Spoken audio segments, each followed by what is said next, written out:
اللهم صل على سيدنا محمد وعلى آل سيدنا محمد وبارك وسلم اللهم صل على سيدنا محمد وعلى آل سيدنا محمد وبارك وسلم محترم دوستوں بزرگوں এর আগের জুমাতে মেরাজ উপলক্ষে কিছু কথা আলোচনা করা হয়েছিল। আল্লাহ রসুল সাল্লাল্লাহু আলাইহি ওয়াসাল্লাম মসজিদে হারাম থেকে নিয়ে মসজিদে আকসাতে গিয়েছিলেন, অর্থাৎ মক্কা কাবা থেকে মসজিদে আল আকসা ওখানে গিয়েছেন। তারপরে দুইটি ফেরেশতার কাঁধে ভর দিয়ে আসমানেতে সৈর করলেন, আকাশে ভ্রমণ করলেন। প্রথম আসমানতে যখন গেলেন তখন ওখানে হযরত আদম আলাইহিস সালাতু ওয়াস সালামের সাথে সাক্ষাৎ হয়েছে।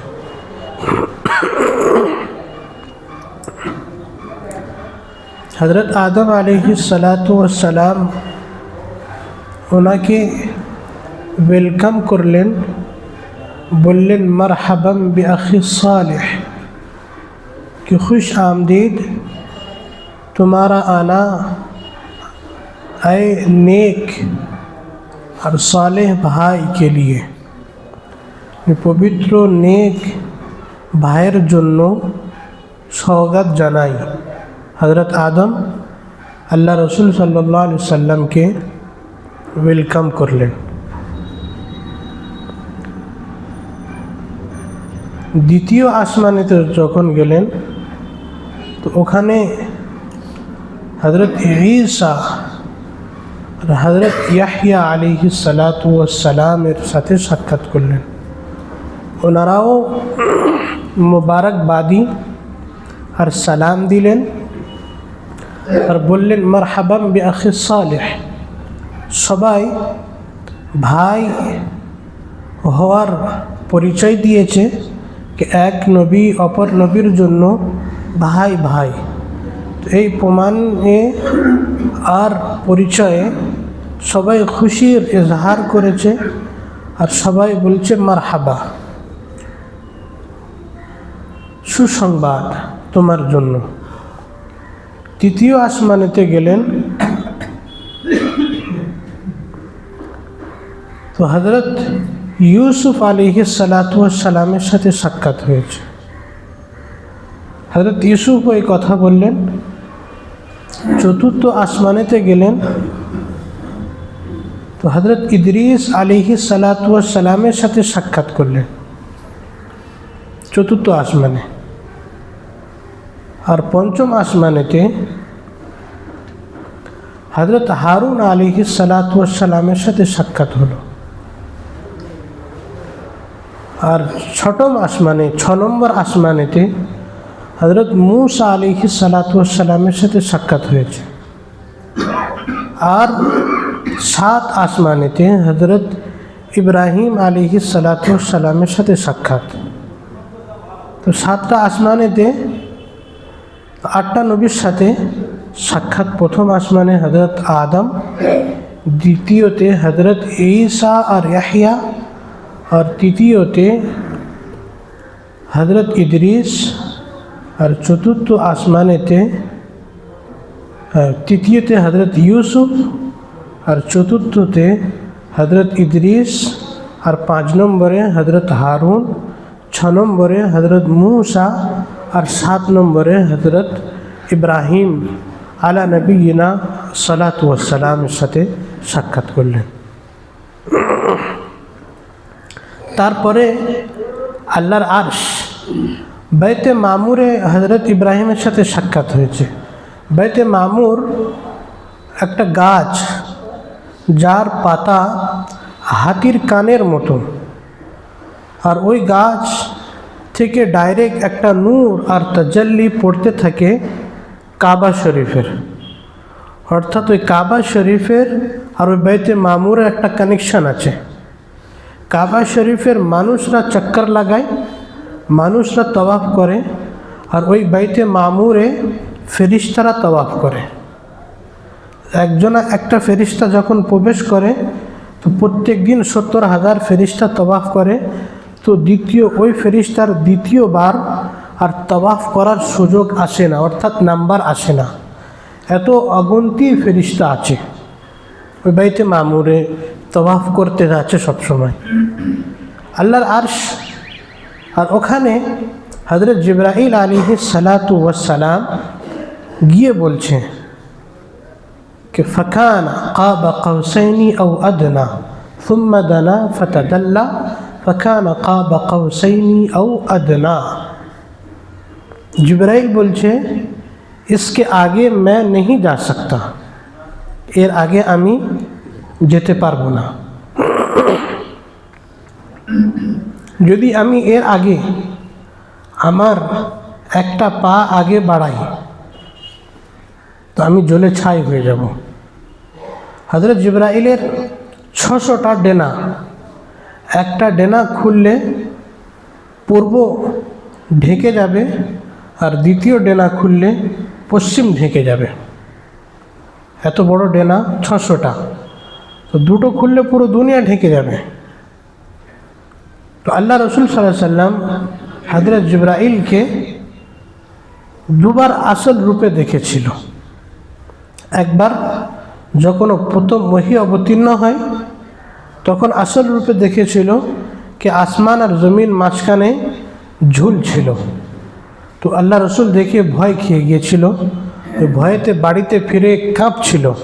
হযরত হযরত খাদিজাকে বলল कि ज़म्मिलूनी ज़म्मिलूनी दस्सिरूनी दस्सिरूनी। তখন আল্লাহ কোরআনে কারীমের আয়াত অবতীর্ণ করলো, ইয়া আইয়ুহাল মুদ্দাসসির কুম ফাআনদির ওয়া রাব্বাকা ফাকাব্বির ওয়া সিয়াবাকা ফাতাহির ওয়ার রুজজা ফাহজুর। ऐ कंबल में ओढ़ने वाले, ऐ कमली वाले, उठो खड़े हो जाओ, अपने रब की बड़ाई बयान करो और अपने लोगों को खुदा के अजाब से डराओ और अपने आप को पाक रखो और बुतों की परस्तिश मत करो, बुतों की इबादत से अपने आप को बचाए रखो। এই আয়াতটির মধ্যে কয়েকটা জিনিস আছে, আমার এই আলোচনার মধ্যে নয়, তবু আয়াতটা যখন মুখে এসে গিয়েছে তো আলোচনা করে দিই। আল্লাহ রসুল সাল্লাল্লাহু আলাইহি সাল্লাম কে আল্লাহ বলছে ইয়া আইয়ুহাল মুদ্দাসসির কুম ফাআনদির, কে কমলি वाले उठो खड़े हो जाओ, ওয়া রাব্বাকা ফাকাব্বির, और अपने रब की बड़ाई बयान करो, निजे रबेर बड़त्वता बयान करो, ওয়া সিয়াবাকা ফাতাহির, और अपने कपड़े को पाक रखो, निजे कपड़ के पाक पवित्र रखो, वला तमनुन तस्तक्सिर वरुज्ज़ फहजुर, कि बुतों की इबादत, बुतों की परस्तिश से अपने आप को दूर रखो। ए विषय एकटू परे आलोचना करब। तो আল্লাহ রসুল সাল্লাল্লাহু আলাইহি সাল্লাম হযরত জিবরাইলকে প্রথম দেখেছিল যখন প্রথম ওহী অবতীর্ণ হয়, তারপরে যখন মেরাজেতে যায়, আর মেরাজেতে ওখানেও আল্লাহ রসুল জিবরাইলকে দেখেছিল আসল রূপেতে। এত বড় বড় ফেরিস্তা আছে যে আমরা ভাবলেও ভাবতে পারবো না, कि 7 আসমানের ফেরিস্তা এত বড়, कि পুরো দুনিয়ায় কত পানি আছে, কত সমুদ্র আছে, কত নদী খাল আর নালা আছে। তো সমস্ত নদী নালা সমুদ্রের আর দরিয়া সাগরের পানি যদি ওই ফেরিস্তার বুড়ো আঙুলের নখের উপরে রাখা হয় তো পানি গড়িয়ে নিচে পড়বে না। আপনি যদি এখানে 1 বোতল পানি ঢালেন তো গড়িয়ে গড়িয়ে যেতে ওখানে শেষ হয়ে যাবে। এর দ্বারা বোঝা যায় কি জায়গা বড় তো অল্প পানির সামনে কিছুই মনে হবে না, গড়িয়ে যেতে যেতে ও গড়ানো বন্ধ হয়ে যাবে। তো সমুদ্র কত, মাটির থেকে পানির ভাগ বেশি, জমিনের থেকে পানির ভাগ বেশি। তো এত পানি, টন আর কুইন্টাল, আরব খারব পানি বুড়ো আঙুলে ঢাললে গড়িয়ে নিচে পড়বে না। তো বুড়ো আঙুলের নখ কত বড়, তো ওই ফেরিস্তা কত বড় হবে फिर उसके बनाने वाला वो मेरा अल्लाह कितना बड़ा होगा कि वही फरिश्ता के तैयारी करने वाला वो আমার আল্লাহ কত বড় হবে। हज़रत जिब्राइल बोलছে मोहम्मद मैं इसके आगे नहीं जा सकता, अगर मैं एक कदम आगे बढ़ा तो मैं जल के राख हो जाऊंगा। আমি যদি এক পা যদি আগে বাড়াই তো আমি জ্বলে ভস্ম হয়ে যাব, জ্বলে ছাই হয়ে যাব। ये আপনি যেতে পারবেন। তো আল্লাহ রসুলের মাকাম कि যেখানে হযরত জিবরাইলের মাকাম শেষ হয় আল্লাহ রসুলের মাকাম ওখানে শুরু হচ্ছে। अल्लाह रसूल मकाम ওখানে शुरू होते যেখানে जिब्राइल शेष। तो वो ना होते तो पूरी दुनिया को अल्लाह ना बनाते। उसकी ज़िंदगी अपनाना है, उसके नक्श कदम पर चलोगे तो कामयाबी मिलेगी। कोई नबीर सुन्नतेर प्रति चलबे तो कामयाब और सफलता तुम्हार कदम चुमबे। और यदि ओनार जिंदगी থেকে दूरे सरे जाओ तो बदनाम, अपमान, जिल्लत, रुसवाई और परेशान और धक्का छाड़ार किछु पाबे ना। ये दुनियातेও धक्का खेते हबे, मरণের পরেও धक्का खेते हबे। আল্লাহ রসুল সাল্লাল্লাহু আলাইহি সাল্লাম আল্লাহর সামনে যখন দিদার হচ্ছে তো আল্লাহ সামনে রাসূলুল্লাহ বলছে আত্তাহিয়াতু লিল্লাহি ওয়াস সালাওয়াতু ওয়াত তাইয়্যিবাতু লিল্লাহ। এই শব্দটা আমরা যে আত্তাহিয়াত পড়ি মানে পুরো আত্তাহিয়াত আল্লাহর রসুল আর আল্লাহর দুটি কথা একত্রতা জমা ওর মধ্যে আছে। আত্তাহিয়াতু লিল্লাহি ওয়াস সালাওয়াতু ওয়াত তাইয়্যিবাতু লিল্লাহ। अल्लाह रसूल बोलते हैं अल्लाह मेरी तमाम इबादतें, मेरी कौली इबादत, मेरी ज़ुबानी इबादत, मेरी बदनी इबादत, मेरी माली इबादत सब तेरे लिए। अल्लाह सब किछु তোমার জন্যে। আমি যা কিছু করছি, আমার যত ইবাদত যা কিছু আমি করি সব তোমার জন্য করি। তখন আল্লাহ বলছে আসসালামু আলাইকা আইয়ুহান নবিয়্যু ওয়া রাহমাতুল্লাহি ওয়া বারাকাতুহু।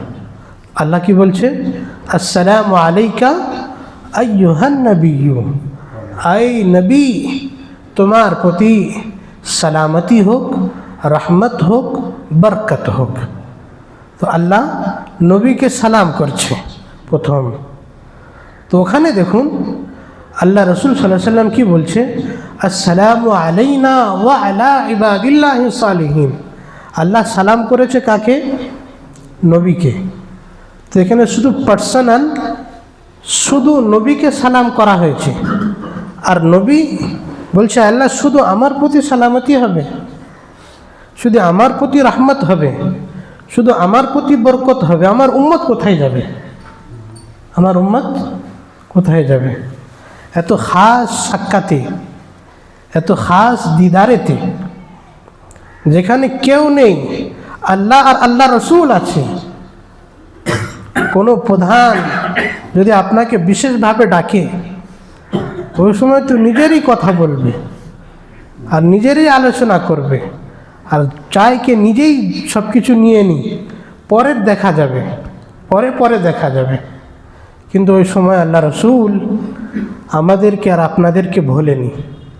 বলছে আল্লাহ শুধু আমার প্রতি সালামতি, আমার উম্মত কোথায় যাবে? আসসালামু আলাইনা ওয়া আলা ইবাদিল্লাহি সালিহিন।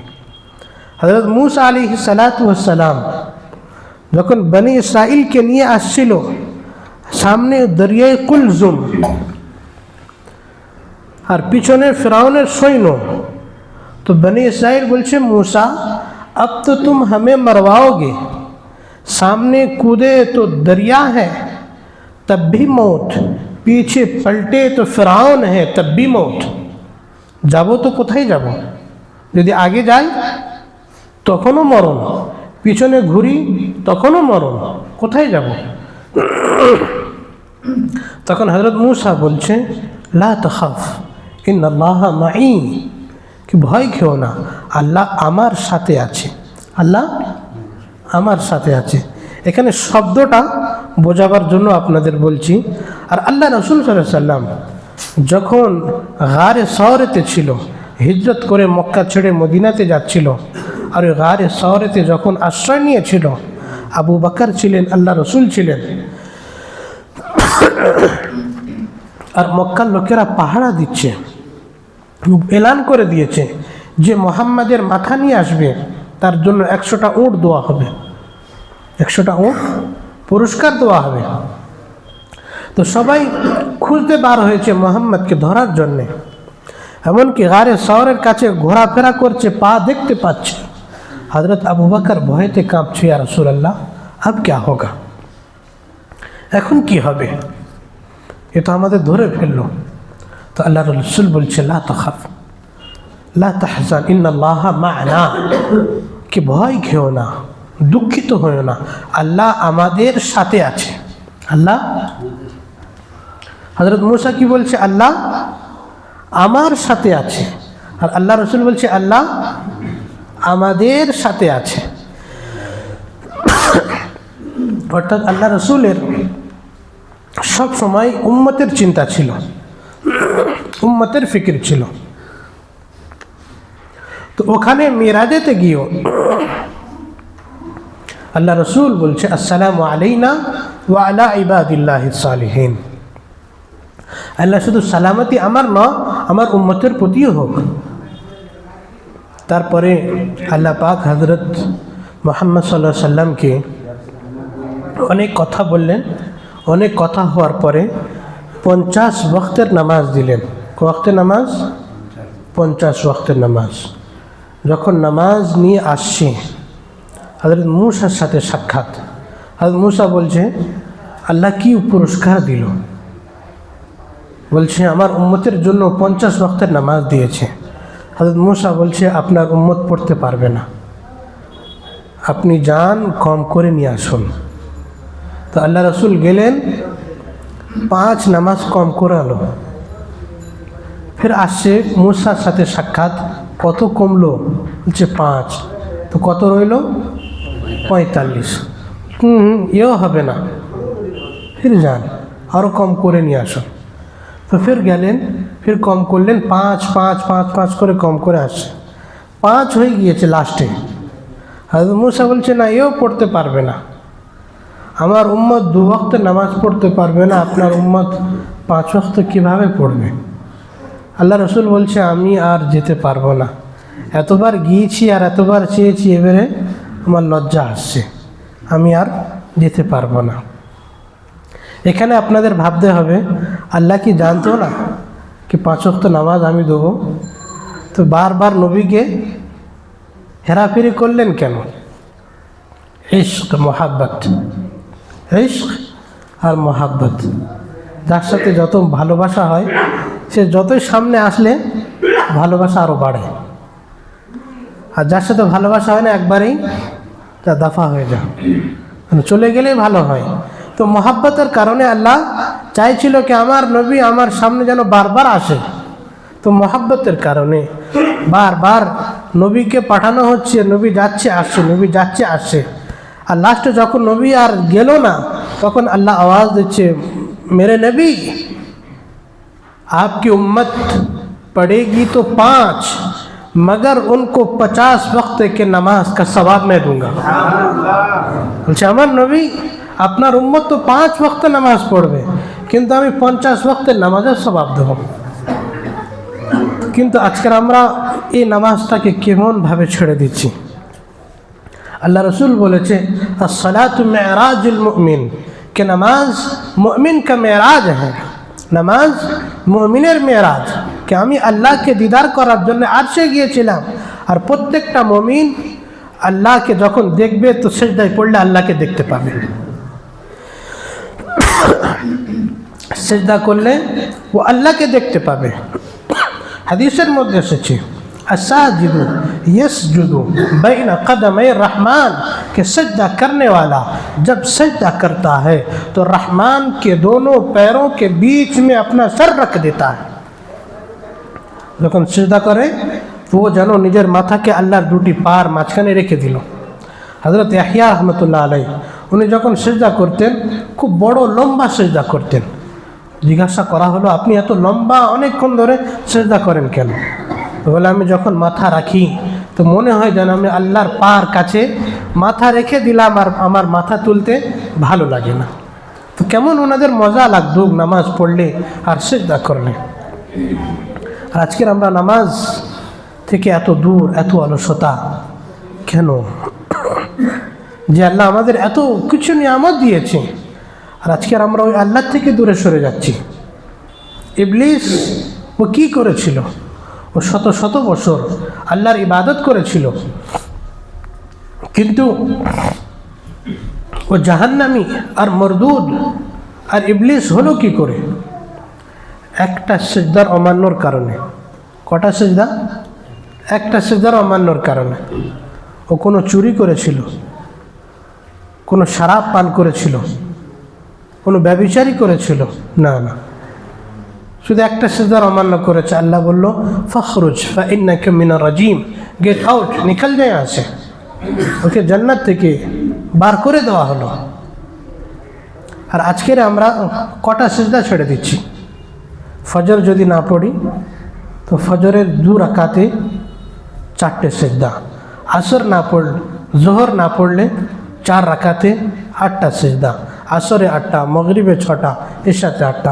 এটা শুধু ফরজ নামাজের কথা বলছি।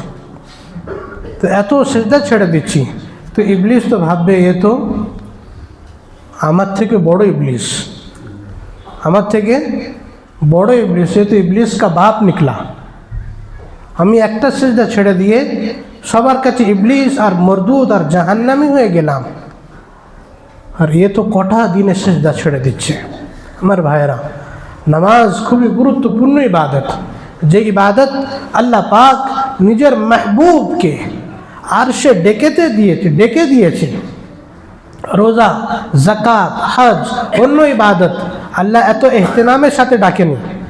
জমিনের মধ্যেই ওহি অবতীর্ণ করেছে, হুকুম দিয়েছে যে নামাজ, রোজা ফরজ, জাকাত ফরজ আর হজ ফরজ। কিন্তু যখন নামাজের বাড়ি এসেছে, আল্লাহ পাক নিজের নবীকে আসমানেতে আরশে ডেকেছে, আর খাস ডেকে ওখানে আল্লাহ রসুলকে তোহফা দিয়েছে। আজকের ও নামাজ ছেড়ে দিচ্ছি। আল্লাহ রসুল সাল্লাল্লাহু আলাইহি ওয়াসাল্লাম বলেন কি আমি মেরাজেতে যখন গিয়েছি, আমি জান্নাতকে দেখিয়েছি, জাহান্নামকে দেখিয়েছি। ফাতালাতু ফিল জান্নাতি ফারাআইতু আকসারু আহলিহা আল ফুকারা, কি আমি জান্নাতে ঝেঁকে উঁকি মেরে দেখলাম, তো ওখানে আমি দেখলাম বেশিরভাগ গরিব ফকির লোকেদেরকে দেখলাম। আর আমি জাহান্নামকে দেখেছি, তো ফারাআইতুন নিসা, তো ওখানে বেশিরভাগ মেয়েদেরকে দেখেছি। জাহান্নামের মধ্যে বেশিরভাগ আমি মেয়েদেরকে দেখেছি। আল্লাহ রসুল সাল্লাল্লাহু আলাইহি ওয়াসাল্লাম বলেন कि আমি দোজখে দেখলাম कि কিছু লোক তার মাথা পাথর দিয়ে মারা হচ্ছে, কুচলে দেওয়া হচ্ছে, জমিনের সাথে পাহাড়ের পাথরের সাথে তার মাথা মারা হচ্ছে। তো আল্লাহ রসুল বলছে এরা কারা? तो बोलते जो सर अल्लाह के सामने नहीं झुकाते थे उनके सर को फोड़ा जा रहा है। तो जे माथा अल्लाह सामने নত করে না, ওই মাথাকে আজকে এরকম ভাবে ভাঙা হচ্ছে। আল্লাহ রসুল সাল্লাল্লাহু আলাইহি ওয়াসাল্লাম বললেন আমি কিছু লোককে দেখলাম कि যাদের আঙুলে নখ আছে, মিন নুহাসিন, তাম্বে के, ওদের নখ তামার। और वयखमुशूना वुजूहहुम व सुदूरहुम, ওই নখের দ্বারাই নিজের মুখকে আর নিজের বুককে নোচছে, আঁকড়াচ্ছে। নখের দ্বারাই নিজের মুখকে আর নিজের বুককে আঁকড়াচ্ছে, আর রক্ত বয়ে যাচ্ছে। তো আল্লাহ রসুল বলল এরা কারা? জিজ্ঞাসা করলেন এরা কারা? বলছে এরা যে ইয়াকুলুনা লুহুম মা আখিহিম, जो अपने भाई का गोश्त खाते हैं, वो यक़ाऊन फ़ी अअराज़िहिम, और उनके आबरू इज़्ज़त के पीछे पड़ते हैं।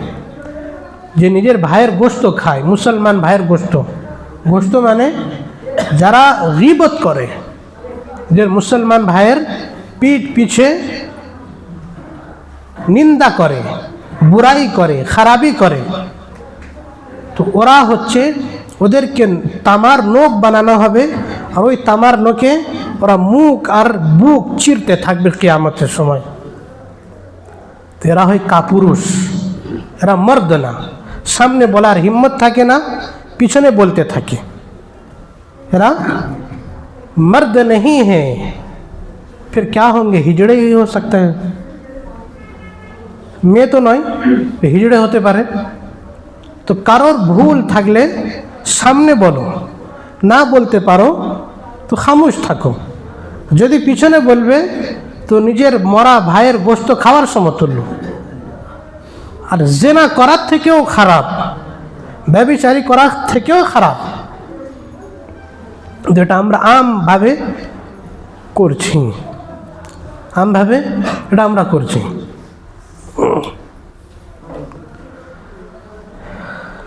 আর মানুষের অপমান করা, মানুষের বদনাম করার জন্য যে তুলে ধরে তাদেরও এরকম নখ করে দেওয়া হবে।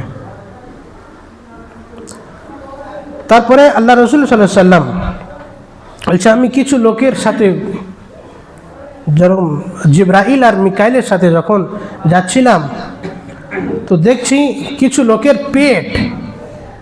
লোকের পেট পুরো বিল্ডিং বালাখানার মতো বড়, মানে বিল্ডিংয়ের মতো। আর ওর পেটের ভিতরে হায়াতুন তুরা খারিজা বুতুনিহিম, বড় বড় সাপ, পেট বিল্ডিংয়ের মতো আর ওর ভিতরে बड़ो बड़ो सांप तुरा खारिजा बुतूनिहिम, जो पेटों के बाहर से नजर आ रहा है। বলছে বাইরে থেকে দেখা যাচ্ছে কি পেটের ভিতরে সাপ আছে। তো আল্লাহ রসুল জিজ্ঞাসা করলেন, এরা কারা? তখন জিব্রাইল বলল, आकिलातुर रिबा, जो सूद खाने वाले हैं। सूद खाয় ওদের এরকম সাজা কি পেটের ভিতরে বড় বড় সাপ। আর আজকের যদি সুদের বিষয় বলা হয় তো বলে হুজুরও খাচ্ছে হারাম, ওর খানা আসছে, হুজুরও খাচ্ছে আর হুজুর বয়ানও করছে ওর বিরুদ্ধে। তো এগুলো দেখুন, আমি যাদের জানি বা জেনেছি তাদের খানা আমি খাই না যখন জানতে পেরেছি, কিন্তু ওরা ভাবছে কি হুজুর খাচ্ছে। এগুলো আমাদের দায়িত্ব কি এরকম লোকের রাখা কেন দরকার? আর কি পাড়ায় হালাল কামানে वाला কেউ নেই, হালাল ইনকাম করনে वाला কেউ নেই? এরকম খানা কেন দেবো? এত কমই এসে গিয়েছে, খাওয়ারও দরকার নেই, না দিলেও চলে যাবে, বাড়িতে গিয়ে খেয়ে নেবো, আমি কোনো দরকারই নেই, প্রয়োজনই নেই। কিন্তু এটা ভেবে রেখে দাও, যখন এই পেটে হারাম লোকমা ঢোকাবেন তখন তার না ইবাদত কবুল হবে আর তার না দোয়া কবুল হবে। আর যখন আমি না জেনে করলাম তখন সেটা তো যে জেনে করাচ্ছে সে দায়ী হবে, সে গুনেগার হবে, কিয়ামতের দিনে তার পাকড়াও হবে। যখন আমি জেনেছি তারপর থেকে আমি বন্ধ দিয়েছি। তো এরকম যদি আরও কেউ থাকে তো আমার অনুরোধ, আপনারা যদি বন্ধ করে দেন তো দেন, কিন্তু এরকম খানা দেবেন না, এরকম খানা দেবেন না। যারা যারা এরকম আছে নিজেরাই মানা করে দেব। একদম একটা হচ্ছে নোয়া আর একটা হচ্ছে দোয়া। যারা নেয় তারা আরোই বেশি খতরনাক জিনিস। ওটা হচ্ছে একদম পুরো হারাম। আর কিছু পয়সা অনেক বলে আমি তো হালালের ইনকাম করি, তো ওর সাথে তুমি হারাম করছো কেন? যখন তোমার হারামের তমিজ নেই তাহলে তুমি হারাম আর হালাল কিভাবে মিক্স করছো? তো ওই ব্যক্তির মধ্যে কি আমি গ্যারান্টি পাবো কি ওর সাথে মিক্স করে না? যখন এর হালালের প্রয়োজন পড়ছে হারামে মিক্স করছে, হারামের প্রয়োজন পড়ছে হালাল ওর সাথে মিক্স করছে। তো যখন ওর আল্লাহর কোরআনের কথা, হাদিসের কথা আর রসুল্লাহর তালিমের কথা যখন ওর কোনো নেই, তখন ও কিভাবে, যেমন এর আগেও বলেছিলাম কে গোস্ত দোকানে গিয়েছে, জবাই বলছে তুমি হালাল তরিকায় জবাই করেছো তো, অথচ পকেটে হারাম পয়সা, পকেটে হারাম পয়সা। জিজ্ঞাসা করছে তুমি হালাল পদ্ধতিতে জবাই করেছো? তো ও হালাল পদ্ধতি জবাই করুক আর না করুক তো হারামই হারাম হবে, হারামই হারাম হবে। তো আমার বন্ধুগণ ভাইয়েরা, এ সমস্ত জিনিস থেকে আমাদেরকে রুখতে হবে। ইসলামের প্রতি চলতে গেলে কিছুদিন আগে এখানে কোরআনের ব্যাখ্যা হয় আসরের পরে, কেউ বসি না, আমরা কয়েকজন বসি। ফজরের সময় তালিম হয়, কেউ বসে না, ওখানে মশলা মশলা আলোচনা করা হয়। আর বলে হুজুরই থাকে না, হুজুর ফুঁক দেওয়ার জন্য আসবে। হুজুর ফুঁক দিতে আসেনি, শেখাতে এসেছে। তো যখন শেখানো হয় তখনই কেউ থাকে না। আমরা জানবো কি করে শরিয়ত, দিন শিখবো কি করে? আর শেখাতে চাইছি তো শিখতে চাইছে না। আর কেউ বিরোধিতাও করছে, কেউ করতে দিতে চাইছে না। হককে আমি বলতে চাইছি, কিন্তু হক কবুল করার জন্য হিম্মতই নেই। যদি আমাদের বিজনেস বন্ধ হয়ে যায়, যে আমাদের ব্যবসা বন্ধ হয়ে যায়, দিনকে ব্যবসা বানাইও না, শরীয়তকে নিজের ইজ্জতকে বানাইও না। যখন ওখানে হক হবে তো ঠিক আছে, যদি হক হচ্ছে না, গলত হচ্ছে, তো নিজেকে সরিয়ে নিয়ে আসো, না তো আল্লাহর মার পড়বে। আমরা বুঝতে পারছি কি গলত হচ্ছে, তবু আমরা করছি, তবু আমরা করছি। কিছু বাচ্চাদের সময় নষ্ট করা হচ্ছে, তবু আমরা চালাচ্ছি। এটা শুনে রেখে দিই, ওই বাচ্চাদের সময় যখন নষ্ট হলো, তখন ওই বাচ্চারা বড় হয়ে আপনাদের বদদোয়া করবে যে আমাদের সঠিক শিক্ষা দেওয়া হয়নি, আমাদের কোরআন সঠিক পড়ানো হয়নি, ওরাই বদদোয়া দেবে। আমরা ভাবছি খুব নেকি কামাচ্ছি, কিন্তু হ্যাঁ নেকি হবে যখন সঠিক হবে। আমি কারোর বিরোধিতা করি না, আমি চাই যে সঠিক হোক, ভালোভাবে হোক। যেটা করলে সঠিক হবে, যেটা করলে সওয়াব পাবে, যেটা করলে গুনাহ পাবে, ওটা করে কি লাভ, করে কি লাভ? তো এই জন্য ভাইরা, কিছু এই বিষয়ে একটা আমাদের প্রোগ্রাম রাখা হয়েছে শুক্রবার, আর সামনের শুক্রবারে মক্তবের বাচ্চাদের, মানে বাচ্চারা কেরাত, গজল, বক্তব্য রাখবেন। আমরা সবাই আসবো, শরীক হব।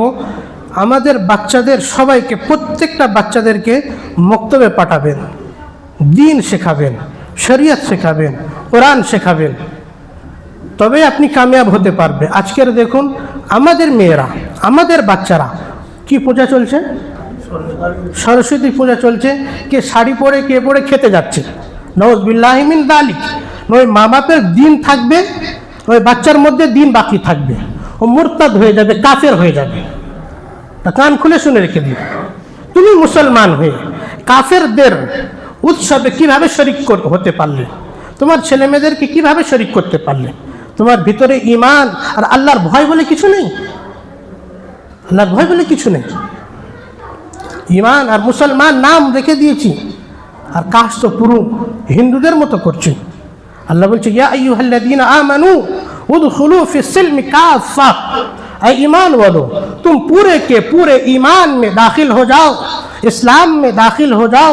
वला तत्तबिउ खुतवात शैतान, तुम शैतानों के नक्श कदम पर मत चलो, तुम शैतानेर অনুসরণ করে চলো না। তো আমরা কি করছি, যেটা আমাদের বুঝে আসছে সেটা করছি, যেটা বুঝে আসছে না সেটা ছেড়ে দিচ্ছি। কিন্তু আমরা মুসলমান, সম্পূর্ণ মুসলমান হয়ে চলতে হবে, সম্পূর্ণ ইসলামের অনুসরণ করে চলতে হবে। একটা জিনিস আপনি করতে পারছেন না, ঠিক আছে, কিন্তু গুনার কাজ করবেন না। ইবাদত করতে পারছেন না, ছেড়ে যাচ্ছে, কিন্তু আপনি এটাও করবেন না কি গুনার কাজ করবে, বা ইসলাম বিরোধিতা করবে, আমাদের ধর্ম বিরোধিতা করবে। কি আমরা যে করছি, কেউ বিয়ের সময় গায়ে হলুদ দিচ্ছে, কে পান দিচ্ছে, কে পাঞ্চুনি করছে, কি ধরনের করছে, মানে কি হচ্ছে? এই হিন্দু কোথা থেকে চলে এসেছে? এরা তো হিন্দুর ঘরে ছিল, এর মুসলমানের নাম কোথা থেকে এসে গেল এদের? তো মুসলমান হয়ে হিন্দুদের অনুসরণ করে চলবে, তখন ওর বিয়ে পড়ানোরও দরকার নেই। ও মন্দিরে গিয়ে ও সাধু বাবার সাথে বসে বিয়ে পড়ে দিলে গায়ে গলায় মঙ্গলসূত্র লাগিয়ে দেবে, 4 ফেরা আগুন লাগিয়ে 4 ফেরা 10 ফেরা যা আছে ফেরা লাগিয়ে দেবে, ওড়নায় বেঁধে হয়ে গেল বাস। তুমি এও করবে, এটা কি ধরনের দিন? এটা দিন নয়, এটা মনমানি, নফসানি আর শয়তানি বদমাশি।